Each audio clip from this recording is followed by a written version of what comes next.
علیہ وسلم طلب العلم فریضۃ علی کل مسلم و مسلمۃ او کما قال علیہ الصلوۃ والسلام۔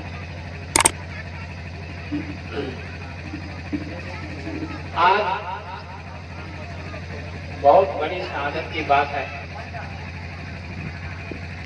کہ معبود زہرا البنات میں آنے کی سعادت حاصل ہوئی اور چند کلمات کہنے کی توفیق ہوئی۔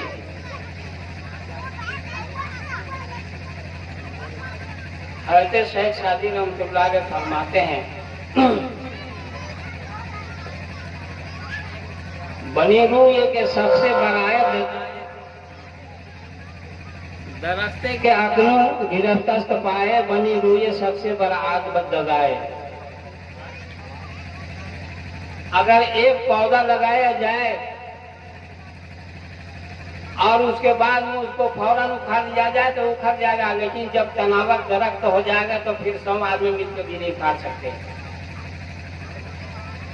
میرے دوستو، حضرت مفتی یحییٰ صاحب رحمۃ اللہ علیہ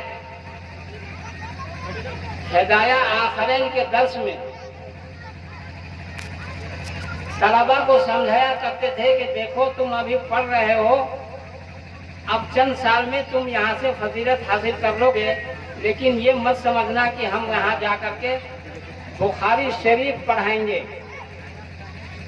بلکہ تم یہ سوچو کہ اگر تم کو نورانی قاعدہ پڑھانے کے لیے مل جائے تو سمجھو کہ بہت بڑی خدمت دین کی مل گئی، اور سمجھو کہ نورانی قاعدہ یہ بنیاد ہے، یہ اس کے اوپر 7 بڑے بڑے محل بنتے ہیں۔ تو میرے محترم بزرگ اور دوستو، اسی طریقے سے یہ ایک ادارہ قائم کیا گیا ہے، گرچہ ابھی چھوٹا سا ادارہ معلوم ہو رہا ہے، لیکن انشاءاللہ تعالی اس کو ایک تناور دخ کی شکل میں آپ آگے چل کر کے دیکھیں گے کہ اس سے علم کا نور چاروں طرف پھیلے گا اور تمام گھروں میں علم کی یعنی کہ رونانی روشن ہوں گے، نورانیت ہوگی۔ تو عزیزو، طلبا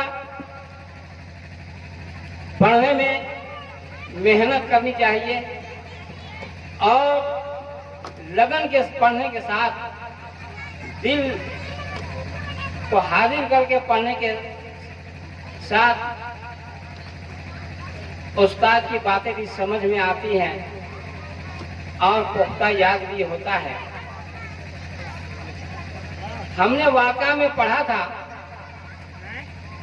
کہ ایک لڑکا جو کہ یتیم تھا، اس کے والدین انتقال کر گئے تو اس کو پالنے کے لیے اس کے چچا چچی تیار ہوئے،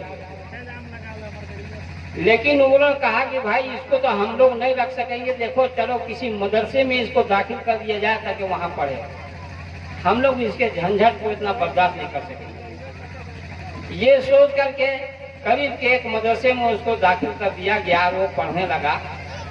مکتب کے مدرسے میں وہ پڑھتا تھا، پارہ عام پڑھتا تھا۔ الحمدللہ اس کو استاد صاحب رٹاتے تھے لیکن اس کو یاد نہیں ہوتا تھا۔ تو ایک دن استاد نے کہا کہ اگر تم آج سبق یاد کر کے نہیں سناؤ گے تو تم کو جان سے مار دوں گا۔ تو وہ لڑکا سوچا کہ واقعی ہم کو میرے استاد جان سے مار دیں گے، اس لیے رات کو وہ سویا نہیں، وہ رات بھر روتا رہا کہ کل تو ہم کو استاد صاحب مار کے ختم کر دیں گے اور ہم سبق سنا نہیں سکیں گے، ہم کو یاد نہیں ہو رہا ہے۔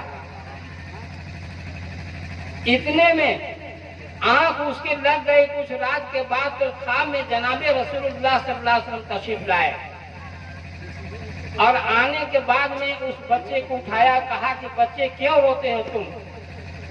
تو اس نے اپنے فریاد کیا اور بتایا کہ استاد صاحب نے کہا کہ اگر تم سورہ فاتحہ اگر تم نہیں سناؤ گے تو تم کو صبح مار کے جان مار دیا جائے گا۔ میں اسی خوف سے رو رہا تھا اور آنکھ لگی ابھی آخری رات میں۔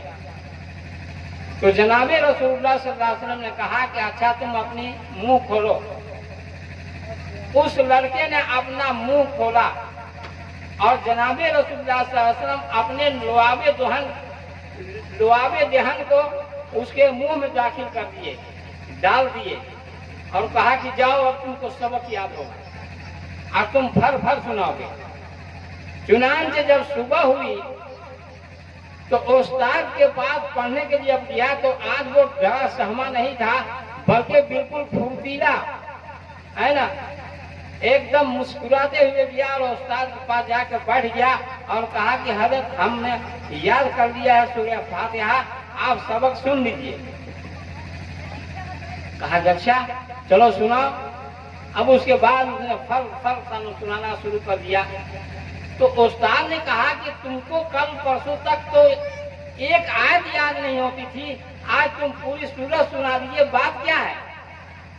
تو اس کے بعد نے کہا کہ راتیں میں ڈر سے بہت رویا، اس کے بعد میں ہماری آنکھ لگ گئی تو ہمارے آقا صلی اللہ علیہ وسلم خواب میں آئے اور اس کے بعد میں میرے منہ میں اپنا تھوک ڈال دیے، بس اسی وقت ہم کو یاد ہو گیا سب۔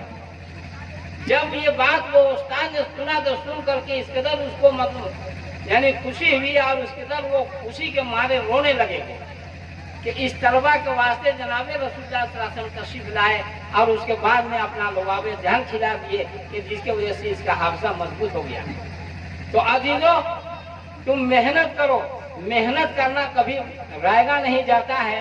انشاءاللہ آج تم چھوٹے ہو اور یہ چھوٹا ادارہ ہے، تم دیکھو گے اپنی آنکھوں سے کہ ایک دن یہ بڑا ادارہ ہوگا اور اس میں بڑے بڑے طلبہ علم حاصل کریں گے۔ اللہ تعالیٰ اس مادو زہرا بنات کو ترقی دن دگنی رات چوگنی ترقی عطا فرمائے اور اس کو ترقی کی منازل کو طے کراتے جائے۔ اللہ تعالیٰ ہم لوگ کو ان باتوں پر عمل کرنے کی توفیق عطا فرمائے۔ وآخر دعوانا الحمدللہ۔